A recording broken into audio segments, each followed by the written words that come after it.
नमस्कार दोस्तों, my name is Krishna Vashishtha और आप देख रहे हैं आपका प्यारा सा चैनल जिसका नाम है टैट्स क्रू। और आज मैं फिर से 15 क्वेश्चंस लेके आया हूं फ्रॉम चाइल्ड ग्रोथ। दोस्तों, ये चाइल्ड ग्रोथ के क्वेश्चंस हैं और ये पुराने क्वेश्चंस हैं। डिफरेंट स्टेट से क्वेश्चंस मैंने उठाए हुए हैं। आज बेसिकली डिस्कस करने वाला पॉइंट ये है कि इमोशनल डेवलपमेंट में कैसे क्वेश्चंस आते हैं। जहाँ पे बात हो नेचर वर्सेस नर्चर तो उस पे कैसे क्वेश्चंस आते हैं और डेवलपमेंट पे कैसे क्वेश्चंस आते हैं। तो डिफरेंट ईयर्स के मैंने क्वेश्चंस उठाए हैं, 2014 के, 15 के, 16 के। सीटेट की बात कर रहा हूँ स्पेशल। आज केवल सीटेट के क्वेश्चंस करने वाले हैं और जिन बच्चों की तैयारी काफ़ी अच्छी चल रही है तो वो इन क्वेश्चंस को सोल्व करके दिखाए। मेरा दावा है 15 क्वेश्चन करवाऊंगा, 10 क्वेश्चन आप गलत ही करोगे। मैं आज आपको बताने वाला हूं कि किस तरीके से एक मेथडोलॉजी होती है कि क्वेश्चन को टिक करना है। और जिन प्यारे बच्चों ने अभी तक अपनी तैयारी स्टार्ट नहीं करी है, जिन्होंने अभी तक कुछ भी नहीं पढ़ा है, तो मेरा दावा है वो इन वीडियोस को देखें। चाइल्ड डेवलपमेंट एंड पैडागोजी की बात करूंगा ओनली, मेरी एक गारंटी है और मैंने एक बेंचमार्क सेट किया हुआ है कि सीडीपी के अंदर आपके 30/30 नंबर आ जाएं। ठीक है, अगर आप इन वीडियोस को रेगुलर फॉलो करोगे तो ये एक रामबाण की तरह काम करेगा दोस्तों। ठीक है, तो चलिए दोस्तों, टाइम वेस्ट नहीं करते हैं और स्टार्ट करते हैं आज का पहला क्वेश्चन। तो पहला क्वेश्चन आप लोग के सामने है, विच of the following predominantly heredity related factor. याद रखें दोस्तों, पहले तो क्वेश्चन को अच्छे से पढ़ना है कि इनमें से कौन सा प्रीडोमिनेंटली मतलब होता है पहले। प्री का मतलब पहले, जो डोमिनेंट करता है, पहले से ही डोमिनेंट करता है, कौन सा वो हेरिडिटी फैक्टर है। समझ में आया? हेरिडिटी आपको अच्छे से पता है क्या होती है, आनुवंशिकता, जो कि आपको जेनेटिकली मिलती है आपके पेरेंट्स के थ्रू। किसके थ्रू? पेरेंट्स के थ्रू। तो हेरिडिटी की बात हो रही है तो यहां पे पहला और दूसरा ऑप्शन नहीं होगा, क्योंकि पहला और दोनों जो ऑप्शन है ए और बी, वो दोनों के दोनों एनवायरमेंट फैक्टर हैं। ठीक है, अब बात करते हैं थिंकिंग पैटर्न या फिर कलर ऑफ द आईज। तो आप सोचिएगा कि प्रीडोमिनेंटली हेरिडिटी फैक्टर पूछा जा रहा है। हालांकि दोनों ही हेरिडिटी फैक्टर हैं, लेकिन इनमें से पहले कौन सा आता है। याद रखना है, प्रीडोमिनेंटली का मतलब होता है पहले। और ये क्वेश्चन सीटेट 2011-12 के अंदर आ चुका है। ठीक है, तो थिंकिंग पैटर्न पहले आता है या फिर कलर ऑफ द आईज पहले आती है? सोचो और जल्दी से बताओ।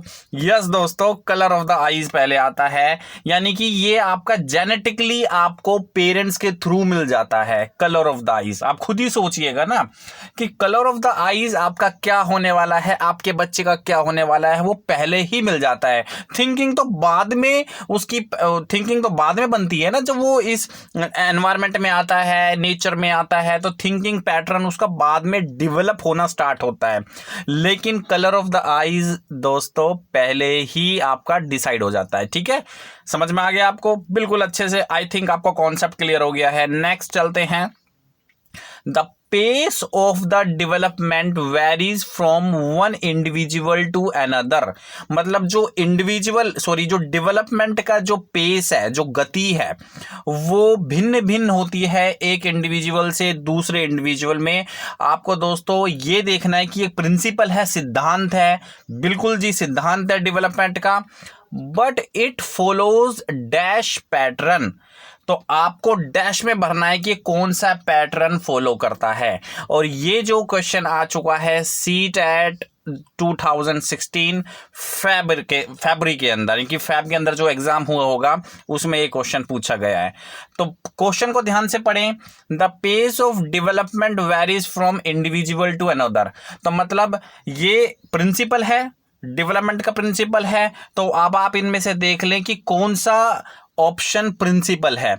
तो टॉय टू हेड ये प्रिंसिपल नहीं है, हैप्जार्ड ये प्रिंसिपल नहीं है, अनप्रिडिक्टेबल ये प्रिंसिपल नहीं है। प्रिंसिपल कौन सा है दोस्तों? प्रिंसिपल है आपका sequential and orderly.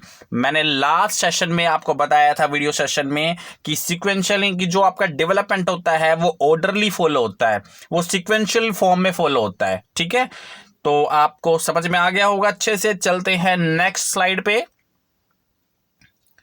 Which one of the following is correct about development? तो डेवलपमेंट यानी कि विकास को लेके इनमें से कौन सा कथन सत्य है? ये क्वेश्चन भी आ चुका है सीटेट 2016 के अंदर, तो थोड़ा ध्यान से देखिएगा क्वेश्चन को। पहला ही ऑप्शन है development begins from ends at birth. बिल्कुल गलत बात। Socio cultural context plays an important role in development. बिल्कुल सही बात है, तो यही आपका आंसर हो जाएगा।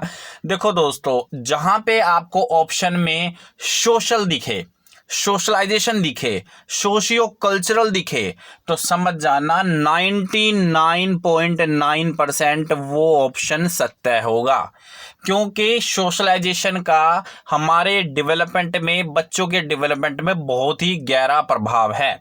ठीक है, बच्चे का सोशलाइजेशन। और ये भी याद रख लेना कि सोशलाइजेशन एक एनवायरमेंटल फैक्टर है, it is not heredity factor. और ये भी याद रख लेना कि सोशलाइजेशन पे किसने जोर दिया था, किस मनोवैज्ञानिक ने जोर दिया था?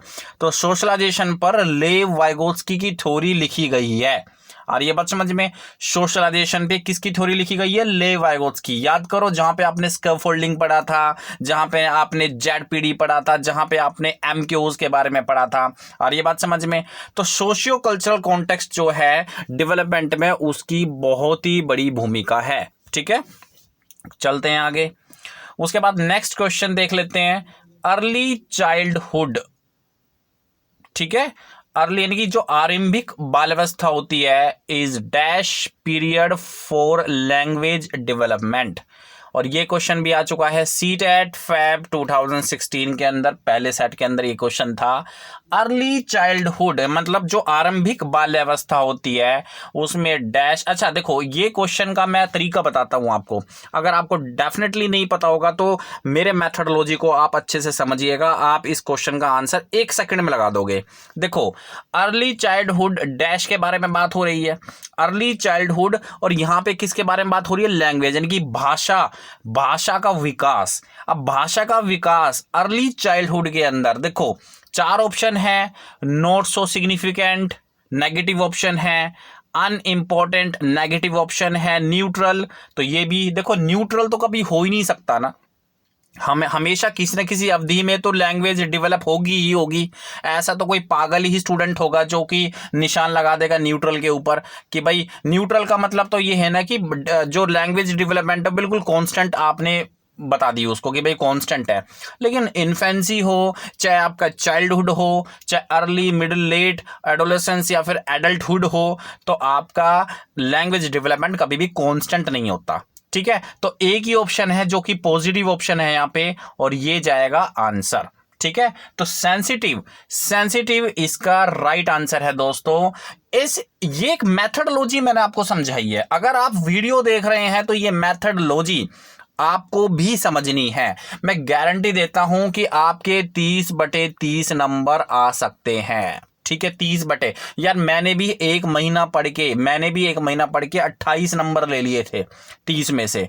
तो फिर आपके पास तो अभी भी एक महीना है ना, और पीछे से भी तैयारी कर रहे होंगे। तो सेंसिटिव इसका राइट आंसर है, और ये बताया था चॉम्स्की ने। अगर बात आ जाती है भाई किसने बताया, तो चॉम्स्की ने ये बताया था। ठीक है, चॉम्स्की जो है उन्होंने लैंग्वेज डेवलपमेंट में काफ़ी कुछ रिसर्च किया हुआ है, और उन्होंने बेसिकली एलएडी के बारे में बताया है। किसके बारे में बताया है? एलएडी। एलएडी के बारे में बता देता हूं मैं।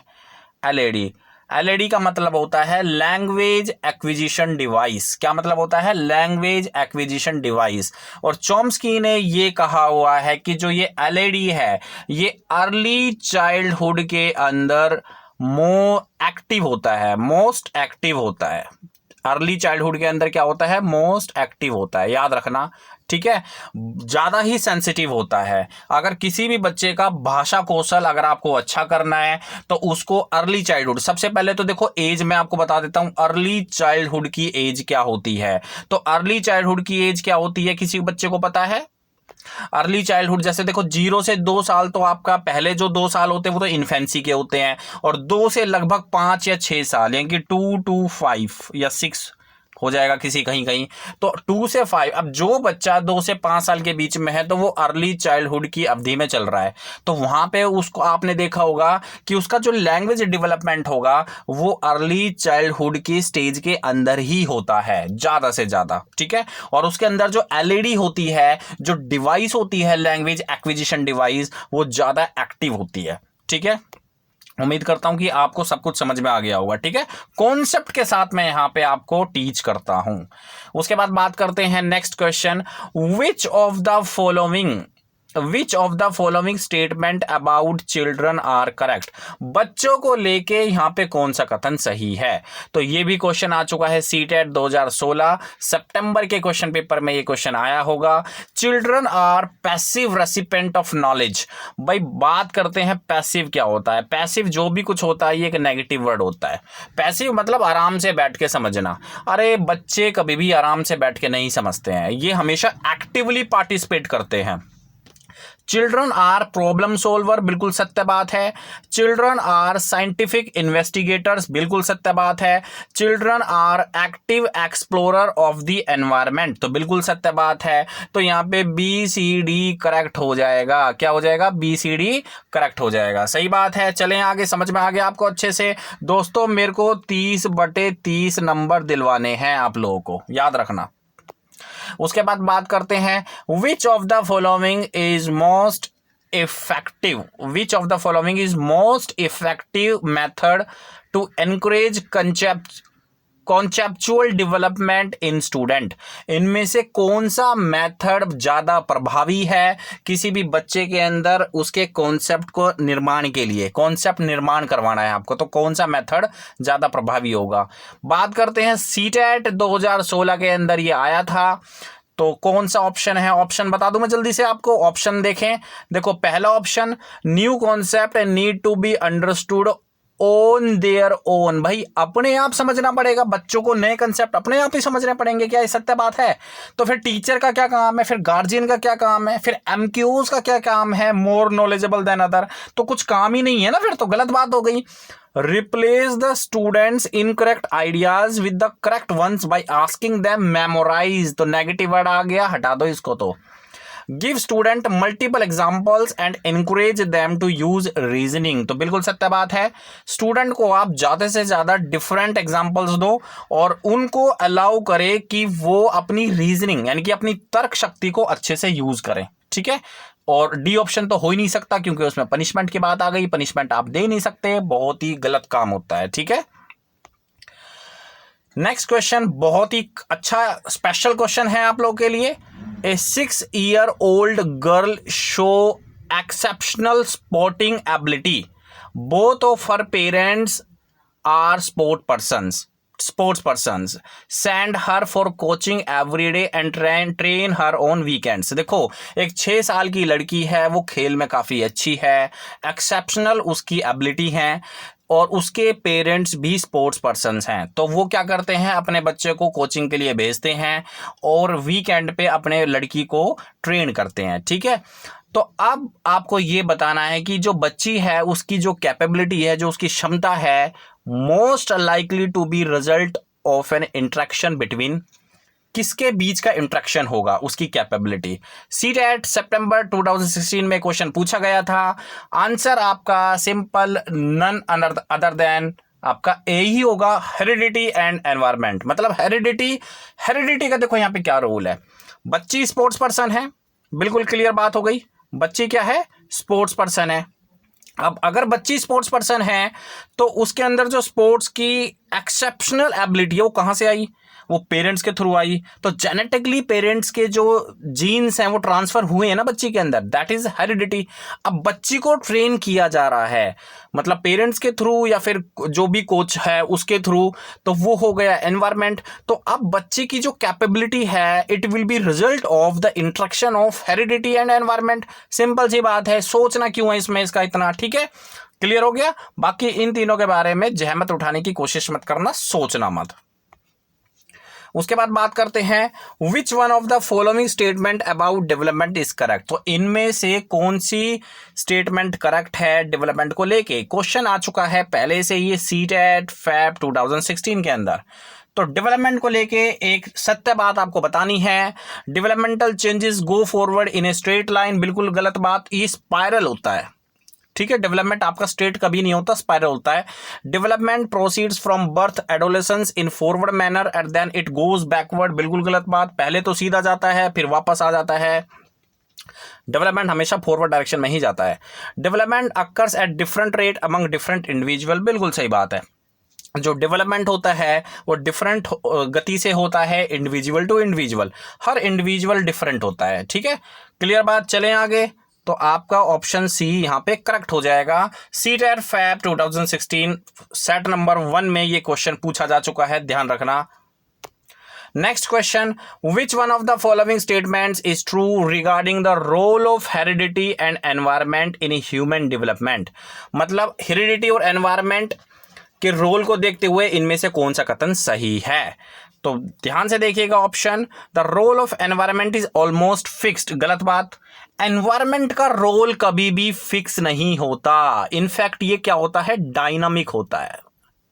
क्या होता है, डायनामिक होता है। और जबकि जो हेरिडिटी है वो क्या होता है, उसका रोल स्टैटिक होता है, मैंने आपको बताया था एक बार, स्टैटिक।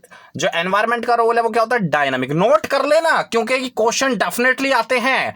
जो एनवायरनमेंट है वो डायनामिक और जो आपका हेरिडिटी है वो static. The theory based on the behaviourism are largely based on the role of nature in human development, बिल्कुल गलत बात। The relative effects of heredity and environment vary in different areas of development, बिल्कुल सही बात है। देखो आपको आज मैं करवा रहा हूं ऐसे क्वेश्चन जो कि बेस्ड हैं upon heredity and environment, simple सी बात है। तो हेरिडिटी और एनवायरनमेंट का गुणात्मक प्रभाव होता है हमारे विकास के ऊपर, बच्चों के विकास के ऊपर। ऐसा ऑप्शन जहां पे हेरिडिटी, जहां पे एनवायरनमेंट को लेके बात कही जा रही है, वो ऑप्शन सत्य है। आप अपने माइंड में ये चीज रखो बस। तो जो हेरिडिटी है और एनवायरनमेंट है ये कभी भी फिक्स नहीं होता। हो सकता है हेरिडिटी का कंट्रीब्यूशन कम हो तो एनवायरनमेंट का कंट्रीब्यूशन ज्यादा हो जाएगा। अगर स्टूडेंट सक्सेसफुल है, अगर व्यक्ति सक्सेसफुल है अपनी लाइफ में, हो सकता है हेरिडिटी का कंट्रीब्यूशन ज्यादा हो जाएगा तो एनवायरनमेंट का कंट्रीब्यूशन कम हो जाएगा। हो सकता है दोनों ही कंट्रीब्यूशन सेम रेट पे चले। तो कभी भी ये कांस्टेंट नहीं होता, ठीक है, वेरी करता है, याद रखना इस चीज का। The nature and nurture debate refers to, जो नेचर एंड नर्चर डिबेट है वो रेफर करता है सीटेट सितंबर 2014 के अंदर एक क्वेश्चन पूछा जा चुका है। तो नेचर वर्सेस नर्चर जो इशू है वो क्या है, basically it is the matter of genetics and environment. यानी कि किसका मैटर है ये, जेनेटिक्स, यानी कि जेनेटिक मतलब हमारे जीन्स जो हमें अपने पेरेंट्स से मिलते हैं। हमारे पेरेंट्स को किससे मिलते हैं, उनके पेरेंट्स से मिलते हैं। और एनवायरनमेंट, तो जेनेटिक और एनवायरनमेंट का रोल बहुत ही ज्यादा है हमारे डेवलपमेंट में। और कैसा रोल है, गुणात्मक रोल, धनात्मक नहीं है, ऋणात्मक भी नहीं है, क्या है, गुणात्मक, ठीक है। यानी कि हेरिडिटी को अगर एच से शो करूं मल्टीप्लाई और एनवायरनमेंट को अगर ई से शो करूं तो क्या बन जाएगा, आपका डेवलपमेंट बन जाएगा। याद रखना, इस तरीके से आप नोट कर लो। नेक्स्ट क्वेश्चन, आज का 12th question, which of the following facts has been least discussed in the psychology of emotion. मतलब इमोशन की अगर बात करें तो कौन सा फैक्ट यहां पे लीस्ट डिस्कस किया गया है। सीटेट सितंबर 2014 में एक क्वेश्चन आ चुका है, काफी इंपॉर्टेंट क्वेश्चन है। क्या आप लोग इसका आंसर बता सकते हैं? देखो पहला जो ऑप्शन है, emotion is subjective feeling and varies from person to person. बिल्कुल सही बात है, जो इमोशन है वो पर्सन टू पर्सन वेरी करता है, और ये चीज हमें पता है, ये चीज को बार बार डिस्कस किया जा चुका है, ठीक है। Emotion may not occur with in individual students, ये स्टूडेंट्स नहीं है, ये स्टूडेंट है, but also with in the entire class. तो यही फैक्ट जो है वो लीस्ट डिस्कस किया गया है, क्योंकि जब भी हम इमोशन की बात करते हैं तो हम केवल एक ही बच्चे की बात कर रहे होते हैं, एक ही बच्चे की बात कर रहे होते हैं, और हम ध्यान नहीं देते कि भाई एक्चुअली में क्लास के अंदर और भी तो स्टूडेंट हैं, और भी तो स्टूडेंट हैं। तो एक बच्चा थोड़ी नहीं है क्लास के अंदर, बहुत सारे स्टूडेंट क्लास के अंदर पढ़ते हैं, पूरे स्कूल के अंदर पढ़ते हैं, तो हम एक बच्चे की बात क्यों करते हैं। तो ये चीज, ये मैथडोलॉजी कम डिस्कस की गई है, ठीक है। उसके बाद विच one of the following is best suited for emotional development of children. इनमें से कौन सा ऑप्शन बेस्ट सूट करता है स्टूडेंट के यानी चिल्ड्रन के इमोशनल डेवलपमेंट को लेके। इमोशनल डेवलपमेंट की बात हो रही है, क्योंकि आज जो लेक्चर है वो emotional development, nature versus nurture या डेवलपमेंट को लेके है, ठीक है। तो इन तीन टॉपिक्स के अंदर से मैं क्वेश्चन पूछ रहा हूं बार बार।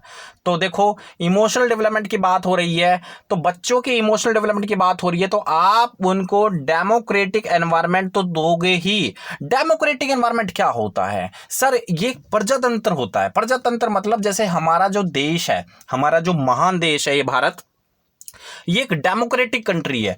सर डेमोक्रेटिक कंट्री क्या होती है? डेमोक्रेटिक कंट्री होती है बच्चे प्रजातंत्र, जहां पे सभी के थॉट्स, सभी के आइडिया, सभी को अपॉर्चुनिटी देना, सब आजाद हैं, कोई यहां पे गुलाम नहीं है।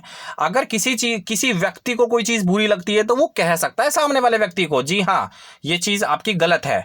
और जो डेमोक्रेटिक नहीं होते तो वहां पे आवाज को दबा दिया जाता है, जैसे कि चाइना जो कि कम्युनिस्ट कंट्री है, वहां पे मीडिया भी आजाद नहीं है, कुछ भी नहीं बोल सकते अगेंस्ट गवर्नमेंट, ठीक है। तो डेमोक्रेटिक, अब अगर इसी कॉन्सेप्ट को अगर हम क्लासरूम के अंदर अप्लाई करें, तो जैसे मान लो टीचर एक आपका बॉस हो गया, मान लो सरकार हो गई टीचर, और बच्चे, काफी सारे बच्चे अगर बैठे हैं, तो बच्चों में अगर प्रजातंत्र होगा तो सभी बच्चे जो हैं एक दूसरे से डायलॉग भी कर पाएंगे, बोल भी पाएंगे, अपनी क्यूरोसिटी को बाहर भी निकाल पाएंगे, अपनी इच्छाएं भी जागृत करेंगे, क्वेश्चन भी पूछेंगे, टीचर से क्वेश्चन भी पूछेंगे, पुट करेंगे, ठीक है। तो वो हो गया डेमोक्रेटिक, जहां पे आप एज ए टीचर बच्चों को अपॉर्चुनिटी देते हैं कि बेटा उनके आइडियाज को तरीज देना, उनके आइडियाज को इंपॉर्टेंस देना, ठीक है। ऐसा नहीं है कि किसी बच्चे ने बोल दिया उसको डांट डपट के बैठा दिया, चल भाई तू, तेरे को कुछ नहीं आता, ऐसा होता है क्या? नहीं। तो डेमोक्रेटिक क्लास एनवायरमेंट देना, क्लासरूम एनवायरमेंट देना किसी भी बच्चे का इमोशनल डेवलपमेंट क्रिएट करता है। अगर मान लो कोई बच्चा अगर डरा हुआ है, मान लो टीचर आएगा उसे मारेंगे, तो बच्चे के अंदर तो फियर क्रिएट हो गया ना। अब फियर क्या है? फियर एक इमोशन है। फियर क्या है? एक इमोशन है। बच्चे खुश नहीं होंगे, बच्चे सैड हो जाएंगे, तो सैड भी एक इमोशन है। तो बच्चों के इमोशनल डेवलपमेंट को कैसे प्रभावित करना है, मतलब अगर उसको सही तरीके से लेके जाना है आगे, तो डेमोक्रेटिक एनवायरनमेंट उसको देना पड़ेगा, ठीक है। तो ऑप्शन ए करेक्ट हो जाएगा आपका। बात करते हैं क्वेश्चन नंबर 14। देखो क्वेश्चन नंबर 14 आपकी एक प्रकार की स्टेटमेंट है, ध्यान से देखना। Anyone can become angry. अब देखो इसके बाद कुछ भी लिखा है छोड़ दो उसे, पढ़ लेना, मैं ये नहीं कह रहा कि मत पढ़ना है। Anyone can become angry. Angry क्या है? एंग्री एक इमोशन है, याद रखना कि नाराज होना ये एक प्रकार का इमोशन है। तो कौन सा इमोशनल डेवलपमेंट होगा? ये इमोशनल डेवलपमेंट होगा। कौन सा डेवलपमेंट होगा? इमोशनल डेवलपमेंट होगा, ऑप्शन ए। देखो बिना पढ़े ही आप जो है आंसर लगा रहे हो, बिना पढ़े ही आप आंसर लगा रहे हो। एनीवन कैन बिकम एंग्री, अगर टाइम मिले तो आप इसे पढ़ लेना। एनीवन कैन बिकम एंग्री, देखो कोई भी एंग्री हो सकता है, ये बहुत ही आसान है। But to be angry, angry होने के लिए विद राइट पर्सन, किसी अच्छे व्यक्ति के साथ, to be the right degree, कितना एंग्री होना है एट द राइट टाइम, अच्छे समय पर, फॉर द राइट पर्पस, अच्छे पर्पस के लिए, and in the right way, बिल्कुल अच्छे रास्ते के लिए, दैट इज नॉट इजी, वो आसान नहीं है। तो देखो आप स्टेटमेंट समझ में नहीं आई होगी क्या बोल रहा है, अरे मारो ना गोली स्टेटमेंट को, एंग्री आ गया ना इसमें। तो एंग्री मतलब इमोशन, और ये इमोशनल डेवलपमेंट है। क्वेश्चन की मैथडोलॉजी को समझो, कॉन्सेप्ट को समझो, किस तरीके से आपको मार्किंग करनी है। उसके बाद आज का लास्ट क्वेश्चन, ठीक है। उम्मीद करता हूं कि आपको जितने भी क्वेश्चन समझाए हैं आपने हंसते हंसते उन क्वेश्चनों के कंसेप्ट को अपने अंदर डाइल्यूट किया होगा। In the context of nature nurture debate which one of the following statement seems appropriate to you. CTET 2015 में एक क्वेश्चन आया था कि नेचर वर्सेस नर्चर डिबेट को लेके कौन सा कथन यहां पे सत्य है, अप्रोप्रिएट आपको लग रहा है। तो ऑप्शन डी इसका राइट आंसर हो जाएगा। Heredity and environment are inseparably interwoven. Interwoven का मतलब होता है बच्चों गुत्थम गुत्था, ठीक है। जो हेरिडिटी और एनवायरमेंट है वो एक दूसरे मतलब लिपटे हुए होते हैं। एंड बोथ इन्फ्लुएंस डेवलपमेंट, और दोनों ही डेवलपमेंट को इन्फ्लुएंस करते हैं। ये तो आपको अच्छा से समझ में आ गया होगा। तो दोस्तों ये थे आज के 15 हॉट क्वेश्चन जो कि मैं लेके आया था। इमोशनल डेवलपमेंट और आपका नेचर वर्सेस नर्चर इशू और आपका तीसरा है डेवलपमेंट। उम्मीद करता हूं कि आपको ये क्वेश्चंस अच्छे से समझ में आ गए होंगे। इस वीडियो को बार बार देखना, दोस्तों के साथ शेयर कर देना और डाउनलोड कर लो, बाकी लेटर ऑन इसको देखते रहना। Thank you very much. हाँ, अपने नोट्स जरूर बनाना क्योंकि नोट्स इंपॉर्टेंट है। आज जो आपको मैं समझा रहा हूं वो समझ में आ रहा है, लेकिन अगर मैं कल या फिर आप 5 दिन बाद इन चीज़ों क्वेश्चंस को देखोगे तो आपसे क्वेश्चन नहीं होंगे। एक हो सकता है 1-2 क्वेश्चन निकाल दो लेकिन बाकी क्वेश्चन नहीं होंगे। लेकिन अगर आप नोट्स कर लेना, अगर आप अपने हैंड नोट्स बनाते हैं तो आप एग्जाम से 2 या 3 दिन पहले उन हैंड नोट्स को पढ़ सकते हैं और कॉन्सेप्ट को रिक्लियरफाई कर सकते हैं। थैंक यू वेरी मच दोस्तों। जय हिंद, जय भारत। आपका दिन शुभ रहे। Thank you.